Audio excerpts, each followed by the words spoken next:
guys, happy Tuesday. Welcome to the second part in our two-part video series on self-taping for actors, where you're going to talk about how to deliver an amazing performance and get it into the right hands of casting directors, producers, directors, etc.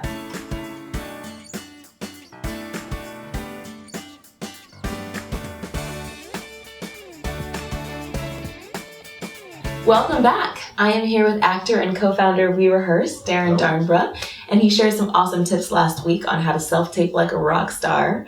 So before we get into this week's content, I want to talk a little bit about your company, Rehearse. Can you tell us a little bit about that? Yeah, I'd love to. Rehearse is an online platform for actors to find rehearsal partners and rehearse with them via video chat right in our site. Cool. So you can go on and search for the perfect person that you need to rehearse with that fits your script and get on there and rehearse until you perfect your audition. And the other thing is actors that when they're not working, they can go on there and get paid by other actors for helping them out. Tell us a little bit more about that. How can I earn money? Okay, so you can go onto the site, you can sign up for a profile and basically make yourself available for people to book you either instantly or in the future to help them with their lines. So if you have any experience in acting or you're a coach, you just write the tags for what you're good at in your profile. So mine would be British accent. It would be maybe shows that I've been in because someone's got an audition for a show coming up and they want to rehearse with someone that's been on the show.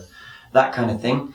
And yeah, you sit and wait for people to come and find you that want to rehearse with you, or you can be really proactive like actors should be and share your unique link on your social media accounts or out in the world saying, hey, I'm available to rehearse with, use me as a coach. Awesome. That's great. So hopefully all of you get on Rehearse right now and use it either for rehearsing or for earning money by being a reader. So today we're going to talk about how to give your very best performance during your taping. Darren, do you have any tips around that? Yeah, I do actually. First thing is to be super prepared. So get help, rehearsing your part and running your lines. You can do that either with someone like your roommate, someone available, or you can find an actor on Rehearse to do that. And then for your self-tape, always use a reader. One of the advantages of doing a self-tape is that you can actually pick the other person behind the camera, which you often can't do in a casting, and people either read very, monotone, or they throw you with being the wrong type of person. If it's the casting director, sometimes that's confusing. But with a self-tape, put the right person behind the camera. And again, if you don't have a friend that you can ask to come over, you can actually search by criteria on Rehearse and get someone that is right for the opposite role to give you the best chance of giving the best performance that you can. It's not about them, it's about you. Right. So just do the best you can for that. When you have the choice of who to play off of, you might as well choose the perfect person. Right, someone best suited to the role, Yeah. How often would you recommend getting coaching before a self-tape, and how do you decide?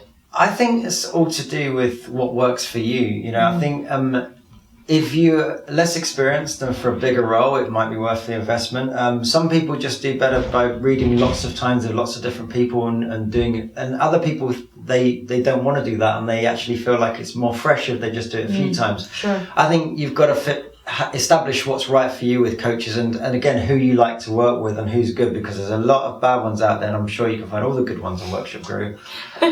It's true, yeah. Well, your review system takes care of that, doesn't it? Yes, although it's more about how good they are at teaching workshops than at audition coaching, but we do have some people on there who do audition coaching as well. So good point. You go. Thanks.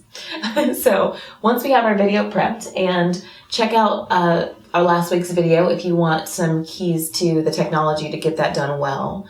But once we have that all done, how do we get it there? How do we prep it for delivery? Right, well, first thing, you can make the video look as professional as you can really easy these days. So definitely trim the clip down, cut out any fat on the clip. If there's any setups or you pressing buttons, obviously start at the start of your scene, get to it straight away. Don't give us 2 minutes of fluff to watch.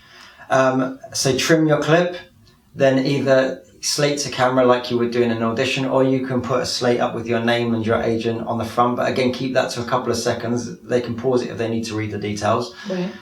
Just make it look professional. This is you delivering your shot at this job. And it's not hard to do that. You can use very simple online editing software or iMovie.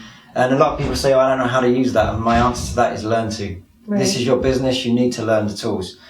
And again, be very specific. Use your best take. A lot of, you see this with headshots actually. A lot of actors will show their headshots and they'll have on their business card 5 of the same headshot with a slightly different smile.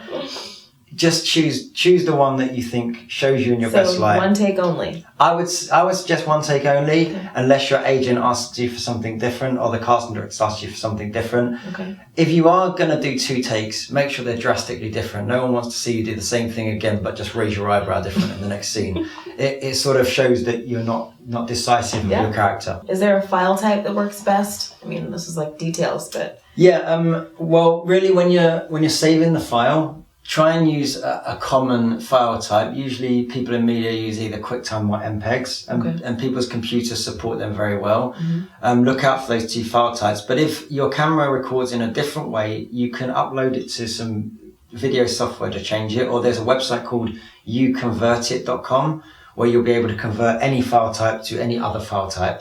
So see what they want to be sent.